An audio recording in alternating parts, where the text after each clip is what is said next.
다음 이야기는 이제 쿠팡 관련된 얘기를 좀 보도록 하겠습니다.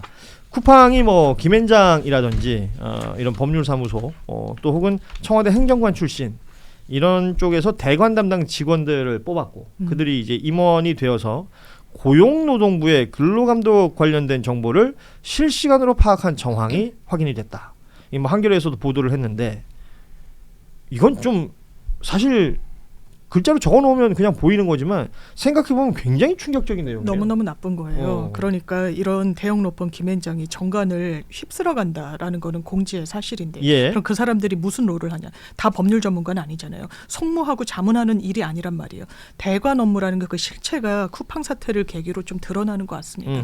이 부분과 관련해서 노동부 출신 정관을 영입을 해가지고 뭘 알아내냐. 그 당시에 2020년도에 이제 노동자가 돌아가시니까 그거에 대해서 계속 이제 근로 감독 나오고 대비책을 세워야 되는 그 국면에서 다 김앤장을 통해 가지고 알아내는 거예요. 그렇죠. 야, 우리가 지금 수사 대상이 되는 건 쿠팡과 CFS가 풀필먼트 서비스 그 쿠팡의 회사더라고요. 그렇죠.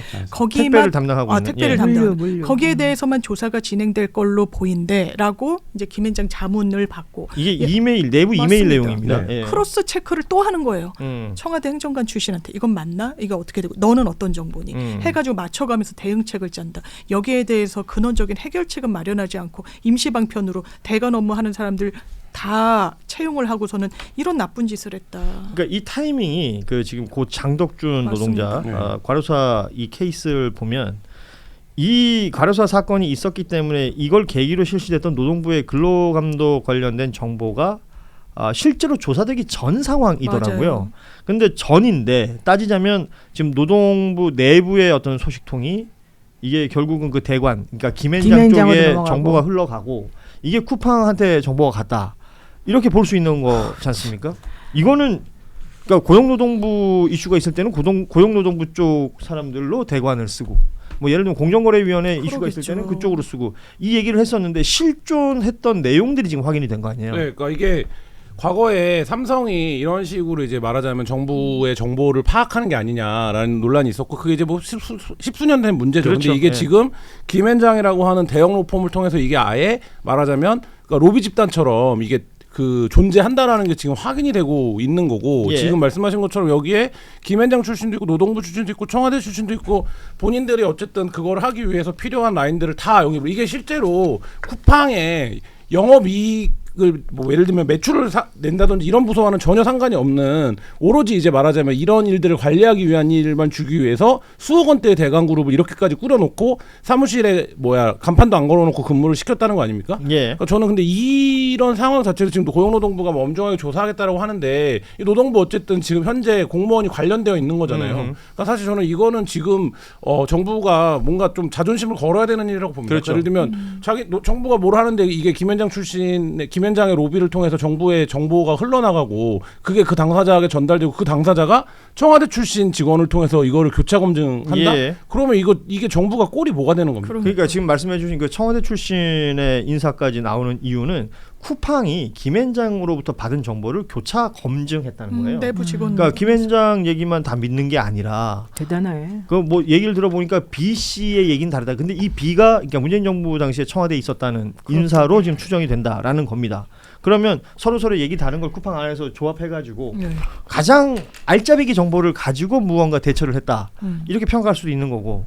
야, 진짜 이건 저 너무 대단하다. 말씀하신 것처럼 정부 내부에서 제대로 된 감찰을 한다든지 아니면 이건 외부 수사기관이 들어가야 되는 것 아닌가? 이거는 완전 국가 공권력이 기능을 못하는 거예요. 어허. 내부에 이거 수사 기밀 같은 거고 예. 어떻게든 노동부에서 들여다보고 하겠다는 게 기밀이 줄줄 새는 거 아닙니까? 이 부분과 관련해서 그러면 돈이 써서 대관 업무 해가지고 어디가 어디만 막으면 되겠구나라는 그런 신호를 받은 기업들과 그렇지 않은 정말 그냥 투명하게 경영하는 기업들과 동일선상에서 이게 업무가 가능하겠어요. 여기에 대해서는 진짜 엄단해야 된다고 저는 생각합니다. 이게 쿠팡만의 문제는 아니라는 거예요. 맞아요. 문제는 김앤장에 끼어 있는 모든 곳이 다 이런 식으로 예, 진행이 예. 된다는 거고. 그래서 실제 고용노동부 지금 이제 문제는 고용노동부와 관련된 건이니까 이라서 지금 노동부 직원이 얘기가 되지만 사실은 수많은 다른 부처의 직원들도 연결돼 가지고 이런 식의 일을 많이 하고 있다는 게 사실은 이제 우리가 다 알고도 예. 말 안 하는 그런 부분들인데 이번에 김영은 고용노동부 장관이 그래서 지금 현재 노동부에 있다가 그만두면서 쿠팡으로 가거나 뭔가 접촉하는 사람이 있으면 가만두지 않겠다. 그렇죠. 이런 얘기가 지난번에 할 정도로 이게 쿠팡 쪽 사람 심각하다는 만난다면, 거, 네, 심각한 상황이라는 걸 우리가 이해를 합니다. 지난번에는 강훈식 비서실장한테 로비를 시도했다라는 뉴스들도 있었고 그러다 보니까 지금 이제 공무원 사회에서는 이걸 굉장히 단단하게 보고 있는 것 같은데 실제 있었던 일들이 이렇게 하나둘씩 내부 정보가 나오면서 알려지고 있는 겁니다. 뭐 접대 내용이라든지 뭐 이런 것들이 노동부에서 체크된 것들도 있겠으나 그게 다겠느냐. 그리고 지금 보면 오히려 김앤장하고 쿠팡은 그러니까 노동부가 이렇게 지적을 하고 뭔가 조치를 취하라고 해도 이걸 좀 무시하는 듯한 깔보는 듯한 태도들도 보인단 말이죠. 2020년 10월에 그러니까 배달 기사 대상의 안전보건 교육 그리고 야간 근무자 대상의 특수 건강 진단 등 이런 것들을 쿠팡이 안 해서 노동부한테 지적을 받았어요. 그런데 법률 자문을 통해서 그러니까 자기들이 자체적으로 판단해 버리는 겁니다. 노동부에서 그러지 말라고 하는데도. 노트북도 자체적으로 주워왔으니까요. 아니 그러니까 뭐 진행할 필요가 없다. 진짜 왕이네 진짜. 그러면서 자기들끼리 그 논리를 세워요. 이 배달 노동자들이 특고, 그러니까 특수 형태 근로 종사자로 보기 어렵다라는 이유를 만들어서 이거 뭐 무시해 버리는 겁니다. 노동부의 지적을. 그러니까 이게 쿠팡이 그 왜 쿠팡만 그러면 새벽 배송이 가능해? 다른 데를 왜 못해? 이런 질문들 많이 하잖아요. 네네. 택배업계. 근데 이게 쿠팡만 말하자면 그 택배업과 관련된 사회적 대화에 참여하지 않고 본인들이 그 사회적 대화를 통해서 확립되어 가는 입법적 제도적인 거에서 어떻게 이탈할 것이냐. 그렇죠. 이 이제 말하자면 로직을 짜서 말하자면 기존에 다른 택배 회사들과 다른 방식으로 지금 택배를 운영을 하기 시작한 거예요. 예. 근데 이걸 하면서 지금 여기 뭐 특수고용자이기 때문에 안 해도 된다 이런 거 나오지만 관련해서 이제 노동과 그러니까 이제 근로기준이라든지 노동과 관련된 것들을 많이 이제 말하자면 이탈해 버린 거예요. 근데 이거를 쿠팡은 뭐라고 설명하느냐? 야, 우린 미국 기업이야, 우리 글로벌 기업이야. 이거는 우리는 새로운 글로벌 스탠다드를 만들어가는 거야. 이런 방식으로 홍보를 했단 말이에요. 자, 근데 생각을 해보세요. CJ도 택배를 갖고 있어요. 한진 같은 회사도 택배를 갖고 있어요. 쿠팡보다 자금력이 떨어지지 않는 회사들도 택배를 갖고 있는데 왜 이 회사들은 쿠팡처럼 하지 못하는가의 부분이 저는 핵심적이라고 보거든요. 근데 쿠팡이 거기서 어쨌든 이탈해 버렸고 예. 그 대화에서. 근데 그 이탈을 정부가 방관해 왔죠. 그러니까 쿠팡이 그런 방식으로 영업을 하는 걸.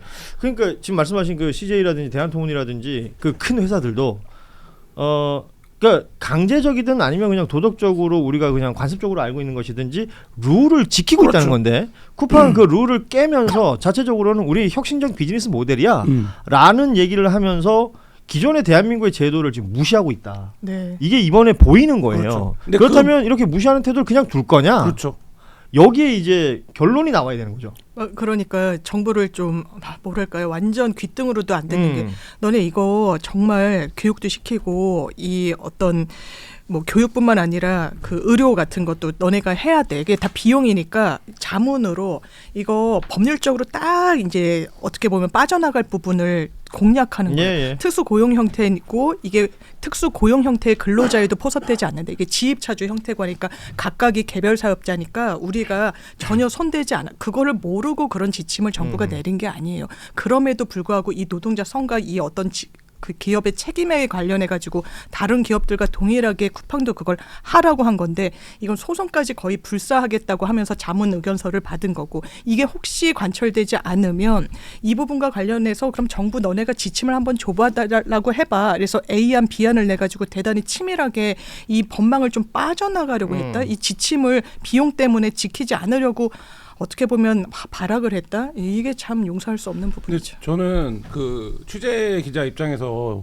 산업안전보건법이나 그 중대재해처벌법 들어왔을 때 기자들이 그걸 많이 물었었어요. 바지 사장 세우면 어떡할 거냐. 그렇죠. 현장에 책임만 지는 사람 직책 맞아요. 만들면 어떡할 거냐. 처벌용. 예. 처벌. 지금 쿠팡이 헤럴드 로저스가 그거 아닙니까? 그렇죠. 그러니까 저는 근데 이렇게 말하자면 처벌을 앞두고 외국인을 고용해서 했는데 이 사람이 와서 지금 하고 있는 일이 뭡니까? 국회에 와서 온 국민한테 뭐야 이거는 쿠팡이 왜 저러는 이렇게 이런 말하자면 정서적인 어떤 충격까지 주고 있는 상황에서도 이걸 어떻게 못한다라고 하면 지금 강제가 안 되는 예, 거죠. 예. 하면 우리가 가지고 있는 입법 체계와 우리가 그동안 사회적으로 합의해서 겨우겨우 진전시켜 온 이 말하자면 노동과 관련된 어떤 규범들을 쿠팡이 뭐 우리 미국이야 이러고 넘어가 버리는 거 아닙니까? 근데 지금 와서 보니까 야 이걸 어떻게 못해. 그래서 제가 이 방송에서 말씀을 드렸었는데 이거 사활을 걸어야 돼요. 그러니까 쿠팡을 처벌하는데 그러니까 예를 들면 쿠팡을 뭐 캠페인으로 탈팡하고 뭐 이런 거는 국민들이 알아서 하면 돼요. 그러니까 예. 이거는 시민 흐름으로 알아서 하면 되는데 정부 입장에서는 지금 이렇게 하고 있는 이 행태 이거를 지금 제압하지 못하면 앞으로 다 이렇게 제가 뭐 CJN 한진 얘기도 들었지만 다른 회사들도 쿠팡도 아무렇게나 저렇게 해도 그냥 가는구나라고 하면 누가 한국에서 이제 이렇게 하려고 하겠습니까? 그렇죠. 국내 회사들뿐만 아니라 이제는 모두 글로벌 회사입니다. 들어오는 회사들이. 맞습니다.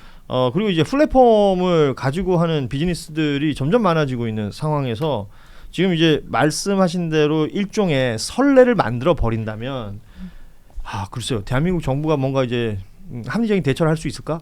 이 쿠팡의 행태라는 게 일견 지금 트럼프 대통령이 하고 있는 짓하고 비슷하잖아요. 근데 저는 쿠팡도 쿠팡이지만 이 모든 문제점의 중심에는 항상 김앤장이 있다는 게 저는 더 큰 그렇죠. 문제라고 그것 생각해요. 또한, 예. 왜냐하면 김앤장이 지금 이런 식으로 전관 여기서 말하는 전관은 반드시 법조인만 맞아요. 말하는 게 아니잖아요. 그렇죠. 이 사람들 부처들. 다 고용해가지고 온갖 곳에 무슨 거미처럼 이렇게 발을 다 뽑아 지네처럼 이렇게 발을 되게 뻗어놓고 있잖아요. 근데 이거 가지고 결국은 대한민국이 좌지우지되고 움직이고 있다는 거예요. 이거 해결하지 않으면은 이런 문제는 앞으로 계속해서 벌어집니다. 그렇습니다.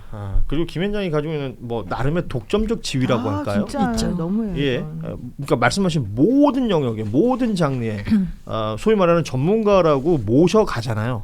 엄청난 임금을 주고 엄청난 대가를 제공하면서 그들로부터 예를 들어서 월급을 10억 준다 그러면 10억보다 더 큰 걸 얻으니까 그런 일을 할 거 아닙니까? 그러니까 그게 제가 특검 때도 그런 얘기를 들었고 얘기도 했었었는데 특검 예를 들면 박영수 특검 때랑 지금 특검 왜 이렇게 검사들의 결기가 달라라고 하면 박영수 특검의 검사들은 야 여기서 우리가 공을 세우고 수사 열심히 하고 잘해 성과를 인정받아서 검찰로 돌아가서 내가 뭔가 출세해야겠다. 다음 단계가 있는 거죠. 네, 근데 예. 지금 특검 검사들은 뭡니까? 내가 이거 해봐야 조직도 없어지고 뭐가지고 다음에는 로펌 가야 되는 거 아닌가? 그럼 내가 다음에는 김앤장 가야 되는 거 아닌가? 태평양 가야 되는 거 아닌가? 이렇게 생각을 하고 있는데 선취되는 누가 옵니까? 김앤장이 오는 거예요. 그러면 여기다 대고 소위 말하는 면이 받치기 시작하잖아요. 예. 예를 들면 이 사람은 생각도 안 해요. 근데 이 사람은 혼자 마음속에 그렇지. 내가 다음에 김앤장을 가야 되나? 이런 생각을 하고 있는데 김앤장이 오니까 근데 저는 이 영향력이 엄청나졌다고 생각해요. 그러니까 이거를 어느새 이제 말하자면 거의 통제 불가능한 정도의 권력이 되어버린 거죠, 사실. 사실 지금 이런 얘기들을 더 많이 떠들어야 된다고 봐요. 맞아요. 사회에 굉장히 문제예요. 이게 구조적으로. 알면서도 에이 이러고 넘어가는 경우들이 있었던 거죠. 네. 그러더니 지금 이 판까지 만들어진 겁니다. 쿠팡에 대한 국민적 저항감이랄까?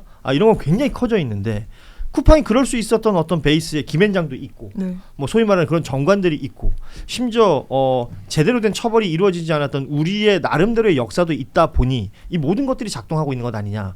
그러니까 이번에는 좀 뭔가 확실한 매듭을 짓자라는 얘기를 할 수 있을 것 같습니다. 지금 막 나온 속보가 하나 있어서 좀 전해드리면 김경시 의원 지금 미국으로 나가 있는 걸로 알려져 있는데 네. 경찰에 강선우 의원으로부터 강선우 의원실에 1억을 제공했다라는 그 혐의 있잖아요. 네. 이 혐의를 인정하는 자술서를 제출했다라는 제목 수준의 지금 기사가 나왔습니다. 이렇게 되면 뭐랄까 김경이라는 인물은 그 중심에 있는 인물이니까 네.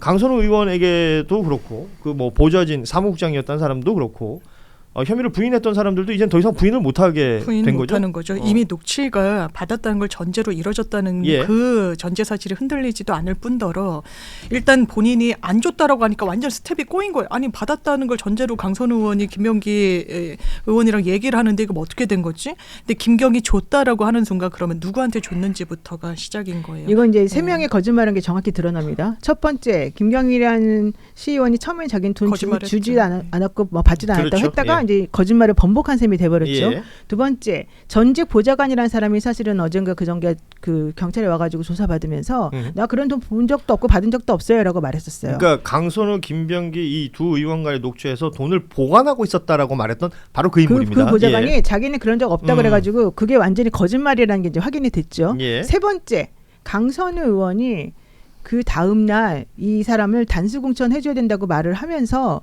그 단수공천의 결정을 이끌어내게 된 계기가 김병기 전 원내대표에게 네.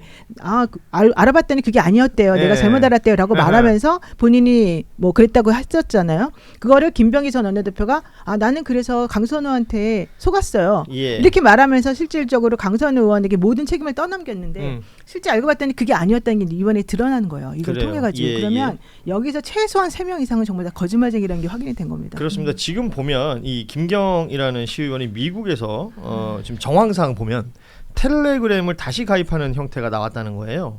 그럼 이게 무슨 뭐 휴대전화를 교체했다던가 아니면 뭐 명의를 새롭게 만들었다던가 증거인멸하는 뭐 거죠. 이런 가능성이 있기 때문에 이것은 나중에 지금 귀국을 한다고 하니까 세스도 보러 가셨던데. 세스 갔었어요. 네. 라스베가스에. CS 예. 라스베가스에서 사진 그러니까 찍혔어요. 이 내용들을 수사를 통해서 더 확실하게 밝혀야 되겠습니다만 지금 본인이 혐의를 인정하는 자수서를 냈기 때문에 지금 이 얘기대로라면 우리 노영희 변호사가 지적한 각각의 거짓말들이 체크가 되는 것이고 수사기관은 이걸 확인을 하기 위한 수사활동을 할 건데 어찌됐건 이 사람이 빨리 들어와서 뭔가를 들어올 정리. 것 같은데. 그러니까요. 만약에 안 들어온다면 어떻게 될 것이냐 이런 것도 정리를 해야 되는 지방선거 거죠. 끝나야 들어올 것 같은데. 진짜. 아니 안 들어올 수도 있다는 설까지 있었어요. 네. 어제 취재해봤더니 뭐 망명서까지 나왔는데 망명은 요건이 안 맞으니까 안 되겠지만 최대한 시간을 끌 것이고 자기는 협조한다라고 하는 모양새를 좀 갖춰가지고 예. 지금 선처를 조금 아니 바라는 근데 민주당 입장에서 생각해 보면 지금 바로 들어와야 돼요. 지금 바로 들어와서 한 달 안에 불이 정리를 네, 해야죠. 근데 만약에 3월에 들어오면 어떻게 됩니까? 그러면 안 돼요. 예를 들면 5월에 들어오면 어떻게 됩니까? 그러면 지금 시점이 넘어간다라는 건 민주당은 우리는 전혀 관여하지 않았어 이렇게 되겠지만 예를 들면 이 뒤로 갈수록 시점이 점점 더 불리해져요. 그러면 그렇죠. 결국에는 그러면 6월달 넘겨야 들어오겠네. 이 추론이 합리적인 거죠. 그리고 예를 들면 우리가 지금 뭐 재산관계나 이런 걸 다 알고 있지만 김경희 돈이 없는 사람은 아니잖아요. 예. 그러니까 어쨌든 뭐 그런 걸로 감안하면 그 민주당이 오늘이라도 빨리 무조건 김경을 잡아와라. 이렇게 해야지 빨리 들어와야 빨리 해결이 나는 거지. 3월, 4월 이때 들어오면 더 골치 아파지는데 지금 뭐 그렇게 가게 될 가능성 저는 그러면 아예 장기화되지 않을까 이런 생각도 듭니다. 김경 개인은 본인의 유불리를 따지고 있을 것이고 민주당 입장에서는 지금 앞으로 다가올 지방선거를 생각 안 할 수가 없는 것이고 저는 그 어떤 선거 앞두고 각종 악재들 얘기할 때요. 그 윤석열이 당선되는 그 대선 그 직전에 있었던 대장동 같은 이슈들 그리고 그 LH 사태의 기억들을 하실 거예요. 네. 그러니까 선거 앞두고 그런 이슈들이 가지는 폭발력이라는 게 그죠. 민심을 바꿔버리는 경우들이 그럼요. 있지 않습니까? 그러니까 이 김경 시의원 케이스 이것은 당 내의 공천 얘기와 연결되는 것이기 때문에 민주당 입장에서는 빠른 시간 안에 처리하지 않으면 굉장히 곤란한 일을 겪을 수도 있다. 이런 부분들 좀 지적하면서 다음 내용을 또 지켜봐야 될 것 같습니다.